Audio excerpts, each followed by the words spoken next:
अब बात करते हैं थ्योरी ऑफ सुसाइड की, जो कि एमाइल दुर्कheim ने पेश की थी।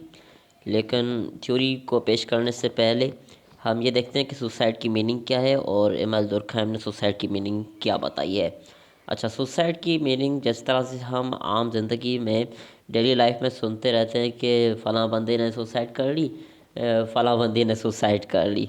सुसाइड का मतलब ये कि हम खुद को खुद से मार दें, कोई भी ऐसा एक्ट परफॉर्म कर दें जिससे हमारी जान चली जाए। लेकिन एमाइल दुर्कheim के नज़दीक सुसाइड के दो तरीके हैं। कोई डायरेक्ट सुसाइड और इनडायरेक्ट सुसाइड। डायरेक्ट सुसाइड वो कि जिसमें आपको पता हो कि आप ऐसा एक्ट परफॉर्म कर रहे हैं जिसमें बचने के चांसेस बहुत कम हैं। वो एक्ट कौन से हैं कि आपने पॉइज़न पी लिया, आपने खुद को गोली मार दी, आपने छत से छलांग लगा दी। ये हो गए डायरेक्ट एक्ट, यानी कि आपने खुद ऐसे एक्ट परफॉर्म किए जो आपने होशो हवास में परफॉर्म किए और उससे आपको पता भी था कि आपकी जान जाएगी और आपने खुद की जान खुद से ले ली। और एक होता है इनडायरेक्ट सुसाइड। इनडायरेक्ट सुसाइड यानी कि ऐसे एक्ट जिसमें जिसमें भी आपको पता हो कि इसमें मुझे मेरी जान जा सकती है, लेकिन फिर भी वो आप परफॉर्म करें। यानी कि किसी और के थ्रू आप मरना चाहते हैं, ट्रेन के नीचे आ गए, यानी कि ये इनडायरेक्ट है, सुसाइड है। आपने रोड पर वन व्हीलिंग कर दी जिससे आपको पता है कि वन व्हीलिंग से मेरी जान जा सकती है, और वो सुसाइड हो गई। आप किसी गाड़ी के सामने अचानक से आ गए, ये इनडायरेक्ट सुसाइड है। या फिर आपने किसी को कहकर खुद को मरवा दिया, ये इनडायरेक्ट सुसाइड है। तो ये सारी इनडायरेक्ट सुसाइड है, उनको उन्होंने बयान किया है। अच्छा, इस थ्योरी का बैकग्राउंड क्या है कि ये थ्योरी जब एमाइल दुर्कheim ने पेश की, तब उस दौर में पूरे यूरोप में सुसाइड रेट बहुत ज़्यादा बढ़ गया था। तो एमाइल दुर्कheim ने डिफरेंट कंट्रीज़ से वो डेटा मंगवाया, उसको स्टडी किया, और उसके बेस पर उन्होंने कुछ टाइप्स बयान की कि सुसाइड की टाइप्स ये हैं। अच्छा, ये बैकग्राउंड हो गया कि उन्होंने डेटा वगैरह मंगवाया और उस वक्त जो उस सोसाइटी में सुसाइड का रेट ज़्यादा था। अब उन्होंने टाइप जो बयान की वो 4 टाइप्स थी।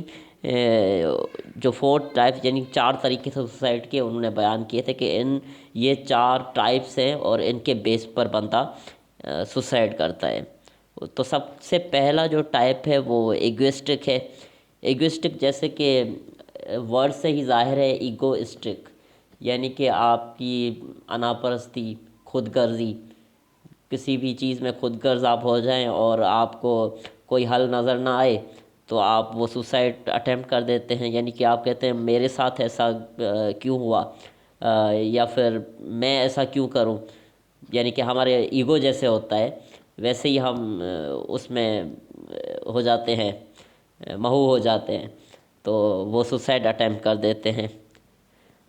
अच्छा, उसके साथ साथ अल्ट्रस्टिक है।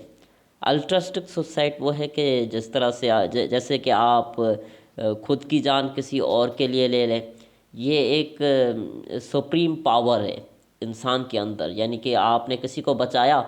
आपने देखा कि कोई बंदा मुसीबत में है, उसके सर पर गोलियां चल रही हैं, लेकिन आपने अपनी जान खतरे में डालकर उसको बचाया, लेकिन उसके बदले में आपको वो गोली लग गई, आप मर गए। तो वो एक अल्ट्रस्टिक सुसाइड है। जैसे कि फ़ौज में हमारे आर्मी के जवान जाते हैं, जंगों में जाते हैं ना, उनको पता होता है कि हमारी जान जाएगी, लेकिन वो जाते हैं, खुद की जान वो कुर्बान करते हैं। तो कुर्बानी का जो जज्बा है ना, उसको एमाइल दुर्कheim ने अल्ट्रस्टिक सुसाइड का नाम दिया है। ठीक है, सिंपल है ये। अच्छा, एनोमिक सुसाइड।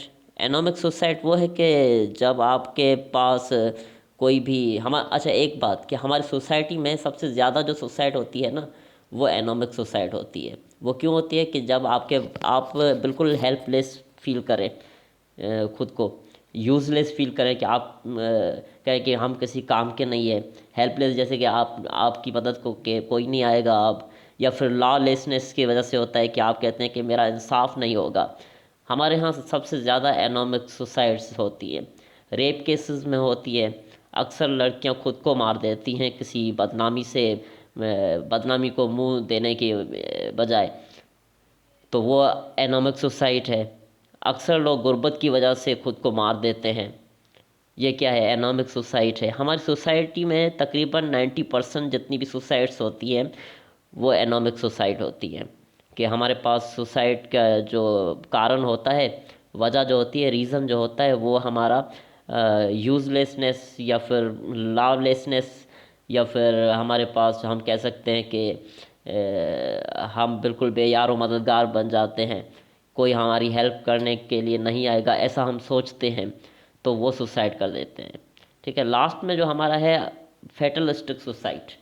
ये सुसाइड का जो सिस्टम है वो हमारे कोर्स में नहीं है, बुक में नहीं लिखा हुआ, लेकिन ये भी समझना ज़रूरी है। फेटलिस्टिक सुसाइड वो स्ट्रॉन्ग रूल्स की वजह से होता है। जिस समाज में, जिस सोसाइटी में स्ट्रॉन्ग रूल्स हो जाएं, बन जाएं, तो वहाँ पर लोग अगर उनके लिए जीना मुश्किल हो जाए तो वो मरने को आसानी समझते हैं। तो वो होती है फेटलिस्टिक सुसाइड। जिस तरह से जागीरदाराना समाज में होती है या वडेरा शाही में होती है कि लड़कियों को बाहर नहीं निकलना, उनको अपनी पसंद की शादी नहीं करनी, या फिर कोई भी किसी भी तरह की आज़ादी नहीं होती, स्ट्रॉन्ग रूल्स बन जाते हैं, तो वहाँ पर फेटलिस्टिक सुसाइड जन्म लेती है। वो जो लोग सुसाइड करते हैं उसको इमाइल दुर्कheim ने फेटलिस्टिक सुसाइड का नाम दिया है।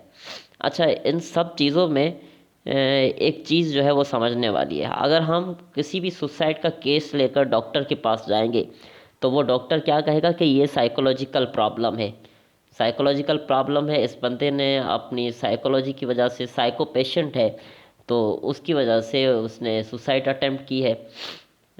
यानी कि हर चीज़ में डॉक्टर जो है वो साइको की तरफ उसको लेकर जाएगा। लेकिन ये इमाइल दुर्कheim जो था, इसने कहा था कि ये साइकोलॉजिकल डिसऑर्डर नहीं है, ये सोशल डिसऑर्डर है, क्योंकि ये इसमें ये सोशल फैक्ट की वजह से होता है, हमारी सोसाइटी हमें ऐसा बनाती है। यानी कि इसमें साइकोलॉजी इन्वॉल्व नहीं है, इसमें सोसाइटी इन्वॉल्व है। सोसाइटी साइकोलॉजी पर अटैक नहीं करती, साइकोलॉजी हमारा इंटरनल प्रॉब्लम है, ये एक्सटर्नल प्रॉब्लम्स की वजह से होता है। तो ये चीज़ है। ठीक है।